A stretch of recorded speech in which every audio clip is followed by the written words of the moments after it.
अस्सलाम वालेकुम, कैसे हैं आप सब। उम्मीद है सब अपने घरों में बखैर आफियत से और खुश होंगे। Welcome back to my channel Iqra life diary में मैं आप सबको वेलकम करती हूँ। यहाँ मैं आपके साथ अपने न्यू डे का व्लॉग शेयर कर रही हूँ। 2 दिन व्लॉग इस वजह से नहीं डाला कि अनाबिया की तबीयत काफ़ी ज़्यादा ख़राब थी। इवन कि उसके एग्ज़ाम्स हो रहे थे, मंडे से उनके एग्ज़ाम स्टार्ट थे और साथ ही संडे से उसकी तबीयत काफ़ी ज़्यादा ख़राब थी। यहाँ मैं उसके लिए नाश्ता बना रही थी कि उससे ना उसने मना कर दिया था कि ना उसने ब्रेड लेना है, ना रोटी लेनी है, ना एग, कुछ भी वो नहीं खा रही थी। तो मैंने उससे पूछा, फिर उसने बोला कि ठीक है मैं चाय रस ले लूँगी। और बड़ी मुश्किल से मैंने उसको जो है ना इस चीज़ पे एग्री किया कि वो चाय रस ले ले। बसीरत कंप्लीट रेडी हो चुकी थी क्योंकि वो अपनी यूनिफ़ॉर्म में ही जा रही थी, लेकिन अनाबिया को क्योंकि गर्मी की वजह से यूनिफ़ॉर्म में सफोकेशन होती है और एग्ज़ाम्स की वजह से उसका जाना भी ज़रूरी था, तो इस वजह से अनाबिया को मैंने यूनिफ़ॉर्म नहीं पहनाया था स्कूल से। उसके लिए मैंने परमिशन ले ली थी। ये देखिए यहाँ अनाबिया की तबीयत कितनी ज़्यादा ख़राब है। उसको ब्रेथिंग में यानी कि सांस लेने में काफ़ी ज़्यादा डिफ़िकल्टी आ रही थी। खैर मैंने बच्चों को नाश्ता करा के उनको स्कूल भेज दिया था। अनाबिया के लिए मैंने मैम से बात कर ली थी, वो उसको विदिन 1 आवर फ्री कर देती है और फिर मैं उसको जाके वहाँ से ले आऊँगी अगेन। तो उतनी देर में मैंने सोचा कि क्यों ना मैं अपना सबसे मुश्किल काम निपटा लूँ। सबसे पहले मेरी ये ट्राई होती है कि मैं मिनाल को कुछ ना कुछ फ़ीड करा दूँ, कुछ खिला दूँ। अगर तो वो बहनों के साथ बैठ के नाश्ता कर लेती है तो वेल एंड गुड। अगर वो नहीं करती तो जैसे ही बच्चों को मैं स्कूल छोड़ के आती हूँ सबसे पहला टास्क मेरा यही होता है कि मैं किसी तरह इसे कुछ खिला दूँ, तो कि अगर इसने कुछ ना कुछ खा लिया ना तो फिर मेरे 3-4 घंटे सुकून से गुजर जाते हैं। मैं आराम से काम करती रहती हूँ। अदरवाइज़ ये मेरे पीछे रू रू रू रू करके रोती ही रहती है। ज़ाहिर है जब तक बच्चे का पेट नहीं भरता तो बच्चा सुकून से तो बैठता नहीं है। वैसे तो मेरे पीछे पीछे ही रहती है, लेकिन यह है कि कम से कम मुझे ये तसल्ली होती है कि इसने अभी कुछ खाया हुआ है, तो अब मुझे बार बार मतलब इसके लिए कुछ बनाना या इसके पीछे पड़ने की ज़रूरत नहीं है। इसलिए मैंने कोई भी क्लीनिंग नहीं की थी। देखिए बिस्तर वगैरह हर चीज़ वैसे ही पड़ी थी। सबसे पहले मैंने इसको बिठाया कि मैं इसे किसी ना किसी तरह, और ये सबसे एनॉइंग टास्क होता है, यानी कि मैंने फ़ास्ट फॉरवर्ड करके वीडियो लगाई है और वो भी थोड़ी सी ही वीडियो समझो शूट की थी।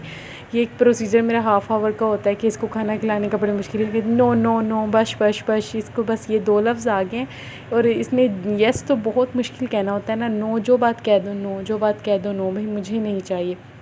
और कुछ लोग कहते हैं कि बच्चों को मोबाइल नहीं दिखाना चाहिए, ये वो ठीक है, एवरीथिंग इज़ ओके, नहीं दिखाना चाहिए, स्क्रीन टाइमिंग बच्चे की कम रखनी चाहिए, लेकिन बच्चे को कहीं ना कहीं बिज़ी करके ही खाना खिलाया जा सकता है। अदरवाइज़ बच्चे ऐसे नहीं करते, या तो उनके आगे कुछ टॉयज़ रखे हैं वहाँ उधर खेल रहे हो। अगर टॉयज़ जब इसकी आपियाँ होती हैं उनके साथ खेल रही होती है तो फिर भी खेल कूद में खा लेती है। जब नहीं होती तो मैं इसको सेलफ़ोन लगा के दे देती हूँ कि कम से कम ये खाना खा ले, और जैसे ही खाना खा लेती है मैं सेलफ़ोन इससे ले लेती हूँ और फिर से अपने साथ खेल कूद में लगा देती हूँ। कभी टॉयज़ पकड़ा दिए, कभी कुछ पकड़ा दिया। ऐसे बच्चों के बेहतरीन टॉयज़ तो बर्तन ही होते हैं। उनको जितने मर्ज़ी अच्छे से अच्छे खिलौने लेके दे दो, लेकिन फिर भी उन्होंने आपके साथ किचन में खड़े होकर चिमटा, चम्मच, बेलन यही चीज़ें उठा के मारना भी होता है और खेलना भी होता है। खैर उसके बाद बात आ गई, काम आ गया किचन का। कल पर 2 दिन से हमारा जो है ना पानी बहुत ज़्यादा तंग कर रहा था। अव्वल तो पानी आता नहीं था, पानी आता था तो लाइट नहीं होती थी, जिसकी वजह से टैंकियाँ नहीं भर पा रही थी। और ये तो 24 के घंटे के बर्तन जमा हुए हुए थे। यहाँ हाफ़ बर्तन मैं पहले धो चुकी थी, बाकी के हाफ़ में मैंने सोचा कि चलो साथ थोड़ी सी वीडियो भी शूट कर लेती हूँ। यानी कि किचन तो फुल भरा पड़ा था बर्तनों से। आपको पता ही है कि डेली बच्चों के साथ भी, बच्चे ना भी हों तो बर्तन तो माशाल्लाह से ऐसे जमा होते हैं ना कि वॉश करके हटो तो फिर भी कोई ना कोई बर्तन एक जना ला के रख ही देता है सिंक के अंदर। और यहाँ मेरे ट्राइपॉड स्टैंड को नज़र लगी, बेचारा बार बार ही गिरे जा रहा था, पता नहीं क्या मसला हो गया उसके साथ कि मैं इवन कि मैंने उसको स्क्रू सेट करके उसको सेट भी किया था, या तो उसका कोई स्क्रू मिस हो गया रखते करते हुए, या बच्चों ने छेड़ दिया, कोई ना कोई इशू खैर आ रहा था कि पहले मैंने उसे बड़ी अच्छी उसकी सेटिंग करके उसको लगाया था, बाद में जो है ना वो इधर उधर ही गिरे जा रहा था और तंग किए जा रहा था। खैर कोई नहीं, इसको मैं बाद में सॉर्ट आउट कर लूँगी। यहाँ मैं नाबिया को स्कूल से लेकर आ चुकी थी और उसके स्कूल से ला के उसको मैंने आराम से मेडिसिन वगैरह दे के नेबुलाइज़ करवाया। नेबुलाइज़ करवा के सुलाने के बाद मैं किचन में घुसी थी कि अब पानी भी आ रहा है तो मैं अच्छे से जो है ना पहले सबसे पहले किचन का काम समेट लूँ। और साथ मैंने अपनी हेल्पर को भी कॉल कर दी थी, उसने भी बोला कि मैं इंशाल्लाह कल से लाजमी आ जाया करूँगी, और जब तक कबाब मुल्तान नहीं जाती मैं रेगुलर आया करूँगी। मैंने कहा आपकी बहुत मेहरबानी होगी, इससे बड़ा एहसान तो मेरे ऊपर कोई हो ही नहीं सकता। और सबसे बड़ी मौत जो मुझे पड़ती है ना वो बर्तन धोने पे ही पड़ती है, एक बर्तन धोने पे और एक कपड़े इस्त्री करने पे। और यकीन जाने ये 2 काम जो है ना मुझे लगातार खुद ही करने पड़ रहे हैं। मतलब कि पहले इसके पापा कुछ ना कुछ हेल्प कर दिया करते थे अगर हेल्पर नहीं होती थी, तो आजकल वो भी इतने बिज़ी हैं और मेरी रूटीन काफ़ी टफ़ हुई हुई है। खैर फ़िलहाल अभी हमने यहाँ से पहले सारे अपने झमेलों को समेट समूट के अब मैं सोच रही थी कि मैं पहले ये करके बर्तन धोने के बाद मज़ीद कौन सा काम करूँगी। पहले मैं खाना बना लूँ, मतलब कि मैंने दाल बना के रखी हुई थी, साथ मैंने मक्खन जो परसों बनाया था उसके साथ में, तो अब मैंने राइस भी गोए हुए थे। मैं सोच रही थी कि राइस बॉईल कर लूँ पहले, लेकिन साथ ही बसीरत उठ गई और उसने जो है ना रोला डाल दिया कि पहले मुझे ट्यूशन जाना है, पहले आप मेरे बाल बना दें। और फिर मैं बर्तन छोड़ के पहले उसके मैंने बाल बांधे, उसको सेट किया और उसको खैरियत से जो है ना लाफिज़ किया कि आप ठीक है, आप ट्यूशन जाओ, बाकी अब मैं जो है ना अपना किचन समेट लूँ। और मैंने तो ना पक्का सोच लिया कि इंशाल्लाह अब जो मैंने नेक्स्ट इन्वेस्टमेंट करनी है ना, वो मैंने डिशवॉशर पे करनी है। डिशवॉशर मेरे पास एक आया भी था, लेकिन वो बहुत टाइम टेकिंग था, मतलब कि उसमें 3 आवर्स लग जाते थे डिशवॉशर्स होने में। और वो मम्मी डैडी घरों के लिए, हमारे तो इतने बर्तन हो जाते हैं इनको वॉश करते करते, यानी कि अगर हर फेरे के लिए वो 3-3 घंटे लेगा तो फिर कब जाके हमारे बर्तन धुलेंगे, और पूरा दिन तो इलेक्ट्रिसिटी कंज्यूम होती रहेगी। लेकिन अलबत्ता मैं इस पर काफ़ी सर्च कर रही हूँ। इंशाल्लाह जिस तरह है ना, एक इन्वेस्टमेंट होगी, एक झंझट से तो जान छूट गई है। कपड़े धोने से वो ऑटोमेटिक मशीन ने उसका काम संभाल लिया। तो इसी तरह बाकी रह गए बर्तनों का, तो अब इसके लिए भी डिश वॉशर का इंशाल्लाह लाजमी कर लेंगे।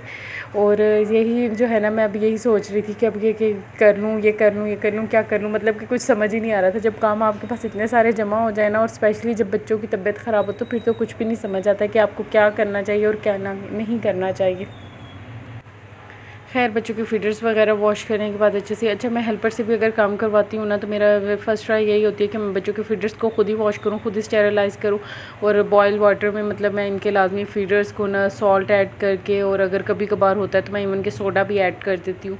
वो ऐड करके इनके ब्रशेज़ और फीडर्स इनके लाजमी रखती हूँ। और अगर दूसरा कोई भी काम कर रहा हो ना, डिश वॉशिंग का या कोई भी, तो उसके साथ मेरा ये काम मस्ट होता है कि मैं ये वाला काम अपना बच्चों का खुद ही करूँ।